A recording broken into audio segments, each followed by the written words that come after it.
কেউ যদি আপনাকে সস্তা ভেবে অবহেলা করে, তখন সবচেয়ে শক্তিশালী কাজগুলো হলো: নাম্বার 1, চুপ থাকুন, কিন্তু দুর্বল হবেন না। সব জবাব কথায় দিতে নেই। অনেক সময় নীরবতাই সবচেয়ে বড় উত্তর। নাম্বার 2, নিজের মান নিজেই ঠিক করুন। যে নিজেকে ছোট ভাবে, দুনিয়াও তাকে ছোট ভাবতে শুরু করে। নিজের মূল্য নিজেই প্রমাণ করুন কাজে। নাম্বার 3, সীমা টানুন। বারবার অবহেলা সহ্য করলে সেটা অভ্যাসে পরিণত হয়। সম্মান না থাকলে দূরত্ব বজায় রাখুন। নাম্বার 4, নিজেকে আপগ্রেড করুন।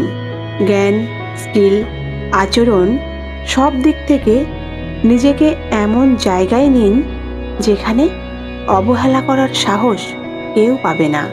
নাম্বার 5, প্রতিশোধ নয়, প্রগতি বেছে নিন। আপনার সাফল্যই সবচেয়ে বড় জবাব। সময় আসবে, তারাই বুঝবে আপনার দাম।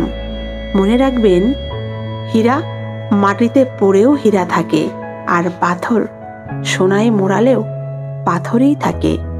নিজের মান জানুন, বাকিটা সময় সামলে নেবে।